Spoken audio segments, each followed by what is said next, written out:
Hi folks, and welcome to today's video, Lumbar Herniated Disc Journey, Never Give Up. Today I'm going to be diving into my recovery journey from herniated disc once back in 2005 and last year 2024. Now before we get into that video, I just want you guys to understand that I make a lot of great content for folks out there suffering with low back pain issues, herniated discs, bulging discs, lumbar stenosis, lumbar arthritis, sciatica. If that is you, hit that subscribe button. You'll be notified when you get some great content on YouTube to get you back on the road to recovery. But without further ado, let's get into today's video. Welcome folks. Today I want to talk a lot about lumbar herniated disc journey, my journey, and why you should never give up if you are suffering from a lumbar herniated disc and you're on that recovery road. Now, a little bit about me, if it's your first time to the channel. I do make a lot of content directed around helping people recover from low back pain problems. Could be herniated discs, bulging discs, sciatica nerve pain, lumbar stenosis, lumbar arthritis. If that's you, hit the subscribe button, okay?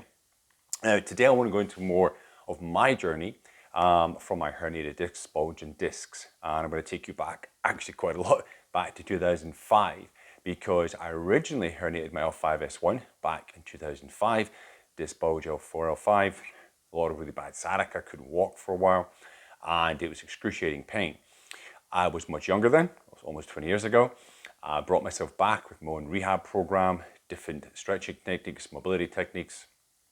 I got myself back to pretty much being pain-free, no sciatica, no issues in my back, around about 14 months, 15 months. And I basically continued on with my sort of fitness journey, if you will. And some videos are going to flash up. You know, I was deadlifting again. You'll see me deadlifting there. I was squatting again, front squatting there. Various upper body movements, hang snatch with dumbbells. That's going to pop up there. And life was good, okay? But 2023, 2024, I obviously a lot older, and I was maybe a little bit too cavalier. And in one particular lift, it was a trap bar, a deadlift, I got a little bit greedy with the weights, lifting too much. My back did round, go into flexion as I was coming up, and I got instant sciatica pain down my right leg. This was back in March of 2024. I knew exactly what it was. This was sciatica. This was most likely caused by a reherniation of most likely L5-S1. Now, the problem was I was actually due to go away sort of 2 weeks later on a six-week South America trip, extended honeymoon, down to Patagonia, Chile, Peru, and Colombia with my wife. And it was a trip of a lifetime kind of thing, and I wasn't not going to go, all right? So I went, and we did various hiking. I was up in Torres del Paine, down in Chile there in Patagonia. And of course I was in pain, right? I was, I took, various painkillers when I was away. I was trying to do as much rehab as I could, but it's very difficult. You're on the go all the time. You're staying in different beds, you're on trains, you're on planes, you're on bumpy speedboats, bumpy roads, jammed in buses, etc. But I did try to get moving as much as possible, because movement, motion is lotion, as we say, and getting as much movement as possible helps stimulate blood flow to your disc, because the disc itself does not have direct blood flow, okay? So if you do nothing, you get very little repair. You've got to keep moving, got to keep the blood flow going. And when I was hiking up in Patagonia, I did have one day of complete no pain. I was out hiking for probably 6-7 hours, like 35, almost 40,000 steps I did that day. And I came back down the mountain with absolutely no pain. Now, there's a lot of reasons for that. I'm not going to go into the whole physiology of that, but it was great. But, during our trip, we took a speedboat in Colombia out to some islands. It was like bumpy on the waves. That was like about an hour and a half of just pain, constant pain. But I was, got there and I'm lying in the sea, getting some buoyancy, of course. So it was very hard for me to implement any kind of program. And I do say that if you do have a herniated disc, you got to take action as soon as possible. They have found that if you wait, 30 days or longer, the recovery process is significantly longer. I knew this going in, right? And I knew I'd have to address it at some point, but I knew I'd be going for a much longer recovery. Now, we got back from that trip. We had about 2 weeks, and then we went to South Africa, where my wife is from, and that was another long plane journey, which I spent a lot of the time standing because of the pain when I was sitting with the sciatica. We had a couple of weeks there. I did go and see like a tissue therapist to try to release some of my tissue. Did a little bit of rehab work. I was back in 2 weeks. Then I was off to the UK for a week, see my family.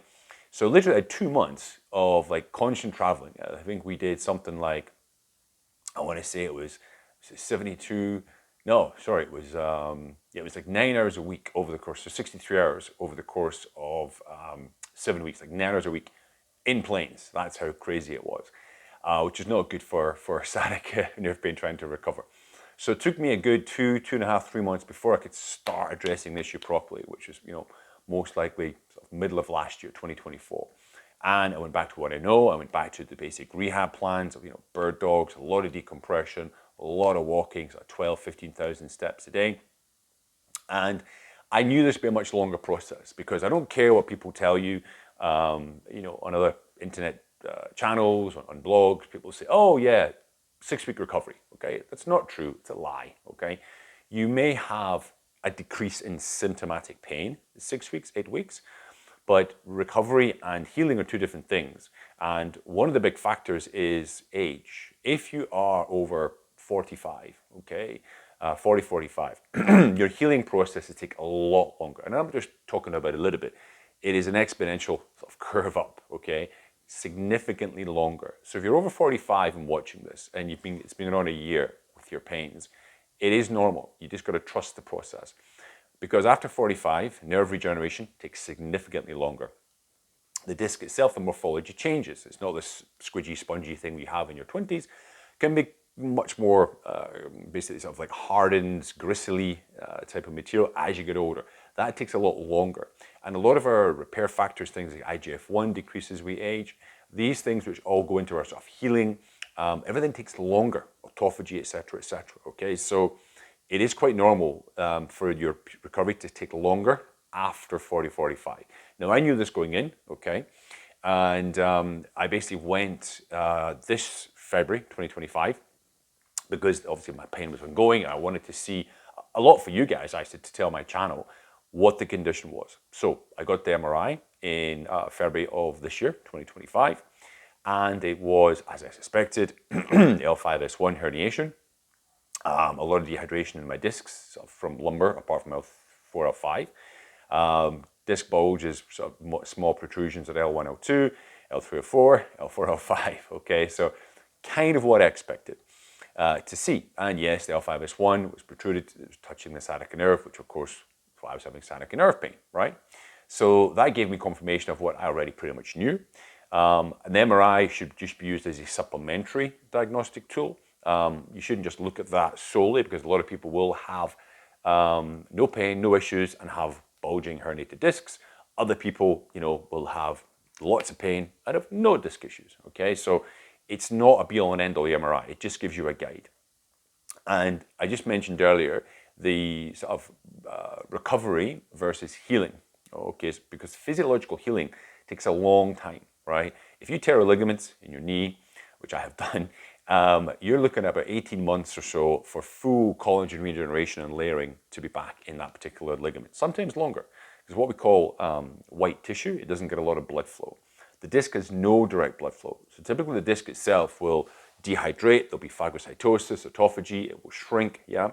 Typically it will often scar over, like sort of collagen fibers get laid down there, but you can easily re-injure it and those collagen fibers can tear again, okay, and it takes a much longer time. So you can actually be pain-free and you can be recovered, meaning you can do lots of activities again. However, your disc, as far as healed, will not be healed yet, okay? That's why it's super, super important if you're recovering from a herniated disc, that even though you feel no pain, right, give yourself, I say to people, look, give yourself at least minimum a year, okay? If you're young, a year. But if you're into like sort of late 30s, 40s, we're talking 18 months before, in my opinion, you should really be loading, compressing your spine because it takes so long for that disc to heal as we age. You'll be able to do lots of activities, maybe you can do front squats, maybe you can do walking lunges, no problem, weighted. But going into things like deadlifts and back squats, I'd be holding off to the 18-month mark and loading very, very carefully after that, okay? So that's the thing of the difference between being recovered, okay, and the actual healing which takes place at a cellular level, right? Now, I am now, so March 24, so I'm what, 16 months post initial like big burst of the herniation, the sciatica nerve pain. I did have issues before that, small incremental increases in sciatica from another exercise I was doing. So the deadlift was the straw that broke the camel's back, of course. So this has been a long journey for me. So 16 months. I will be doing another MRI between 18 months and 2 years. A lot just for you guys to show you my results, sort of, 2 years on. Typically in MRIs from herniations, you do not see very little shrinkage of the disc up until the 18-month mark. After 1 year, this is just in the research, the margin of error is so huge that a lot of people have no change at all at 12 months. It's normally not until you get to 18 months you start to see significant changes in the disc size, if it is shrinking, dehydrating, etc. Okay, so I'll be doing that in a few months' time, and I'll be sharing it with you guys. So make sure you subscribe so you can get my updates, and I'll be talking about where my disc position is at that stage. I expect it's probably shrunk a little bit by that point, okay? As far as my own sort of like how I'm feeling now, I have very little sciatica nerve pain. It's very much like every second or third day, there'll be a little bite if I sit too long, for example. But activity-wise, you know, I'm back in the gym. I'm lifting normally pretty much with my upper body. Lower body, I'm still very careful. I do mostly sort of body weight or maybe 10% of body weight step-ups, dumbbell in one hand. I will do things like sort of one-legged leg press, very light. I'll even do pendulum squat, again, very light, 4 or 5 seconds down. Okay, trying to avoid direct spinal loading, but I want to sort of test my legs, you know, and put some stress on my back muscles, because through all my injuries, one of the most important things I cannot stress enough is you want to strengthen yourself out of pain, okay? I'll say it again, strengthen yourself out of pain. Because the stronger you can make the structures around your injury, this will take the stress and the load off the injured tissue, give it a chance to recover, and get you being more mobile. I've had numerous injuries in my life. I carry numerous injuries in my life. I had a life of things like rugby, mountain biking, downhill, cross country, skiing, a lot of martial arts, Brazilian Jiu-Jitsu, kickboxing, karate, all that kind of stuff. And I've done a lot of damage to my body, okay? I currently carry a grade 3 torn meniscus in my right knee.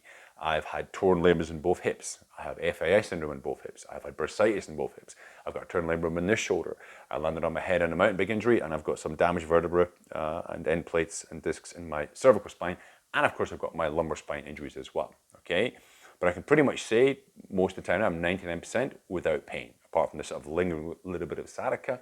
And that's purely because I have strengthened myself out of that pain. Now, the one thing I try to instill in all the clients I work with, I've got people all around the world, from Australia to the US to Europe that I've worked with, is you have to find a base level of exercise that you can do that doesn't antagonize or increase your pain, okay? Now, you might have to go back and start with very basic bird dog exercises, like you see in the video there. I'd often tell people to start with the one arm bird dog or one leg bird dog only, not together, depending on where your level of pain and your injury status is. That's where you start, okay? I'll be sharing my video journey of exercises very, very soon on this channel to show you sort of my progressions, and you progress it very carefully with sort of graded increases, okay? And that way you basically, you develop a tolerance the body can take, all right? You build upon that, then you move to the next set of exercises and you build upon that, because you're trying to, the tissue will not react unless you put stress on it. You have to make sure that the stress is measured, you can control the weight, the repetitions, and that the stress is enough to create an adaptation, but not enough to tear you down. And that's where most people need to reach out to someone like myself. There's loads of other good guys on YouTube. Maybe you've got a good local chiropractor, osteopath, physiotherapist. They're the ones who should create a graded exercise program for you to get past that. Along with that, I do recommend most people do things like everything from McKenzie work to McGill work, elbow decompression work to keep your hips mobile. And you can throw in other things like a lot of walking. Cardio is actually very important if you can do some sort of intense walking, because higher intensity cardio activity does increase IGF-1, which is really important for healing and repair. It gives you an opioid release as well, so you have less pain. So all these things sort of come into your recovery program. And again, I stress this a lot. Low back injury is very much a whole life changing incident, right? You have to tell your partner, you've got to tell your friends, you may have to tell your work, because it does affect all aspects of your life. And I'm sure you understand that. If you're suffering yourself out there, I get it. I've been there twice now, okay, in my life. So I know exactly where, I know what I'm talking about. Yeah, I've come from that area before. With the first incident, I was almost 2 weeks. I couldn't walk. I could stand, I could walk, but the pain was excruciating. It made me sweat. I basically lay on the ground for 2 weeks, okay, till the pain subsided enough. I've been in those angry, pissed off, depressive states, okay, or is this going to get better? Will I ever get back from this? You just got to trust in the process. Never give up, okay? Now, for some people, yes, you may have to get surgery, okay? There's many, many cases where it's absolutely necessary, especially if you've got cauda equina, if there's severe compression of the nerve. Sometimes the rehab is just that the pain is so excruciating, you just can't get the rehab started, okay? Do what you can. I've had a few clients had to get an operation and they've come back to me, and then we've worked post-operation, because again, with the operation, some people become pain-free right after the operation, and they thought, oh great, I can do what I want to do now, and then they drop their guard. But as I said to you guys, that sort of period you've got to be so careful for, because you want the scarring to take place. So typically post-operation, a lot of re-injury, a lot of reherniations occur in the first 6 months post-operation, because people are just they're not as cautious as they were. So you got to make sure, even if you do get an operation, that you take a nice graded exercise program, give yourself 12, 18 months, okay, ahead. And you will need a support. Definitely reach out to your family, your friends, explain to them the problem you have, okay? You need help taking out the garbage. You need help, with the kids, while we're playing with the kids, because it is life-changing, okay? Because of where it's located in the body, it affects all your movements, etc., etc. You need to reach out for help, okay? Now, for people who are out there struggling, I do offer a free advice call. It's completely free. There's a link in my description. You can book in there. I've spoke to, I don't know, hundreds of people now over the past few years. It's like a 1 hour call. I give you some stuff to go away and do to try if you're struggling with your own recovery back from a herniated disc, all right? So guys, listen, I just wanted to get this message out that, look, never give up, okay? I've come back twice now, and I'm at the final tail end of my journey, all right? I personally believe I've probably got another 4 to 8 months to go, okay, realistically. I did test a front squat just with 60 kilos a few weeks ago. Felt very good. Obviously did that with one other exercise. How did I feel the next day? No uptick in pain, no problems. Perfect, okay? I won't be doing it for a while, but I wanted to grade and test where I am in my journey. But realistically, myself, I'm like 4, 6, maybe 8 months from now, I would load myself more. But again, I'm going to get another MRI to test that out, yeah? So this video has been about explaining where I've come from, explaining where, look, it is possible to come back from a herniated, disc in the lumbar spine through, enormous pain, suffering, I had very weak leg at one point as well, tingling, numbness, all these things, yeah? But with the correct program in place, you can make progress, all right? So if you're feeling frustrated, anxious, you don't know who to turn to, there's so much misinformation on the internet, who do you believe, right? I actually have a video on that. Who do you believe, yeah? And I know it's very tricky. So there's a video that's going to pop up at the end of this one, which is about who do you believe on the internet, because there's so many stories. Go check it out if you're still doubting, all right? Go check it out, have a look at it. As I said, if you do want some help, reach out to me, book into my calendar. We can have a chat, try to get you back on the road to pain-free recovery. All right, guys, listen, please like, share, subscribe, okay? Let's get the algo working, all right? Take care, and I'll see you next time. Have a great day.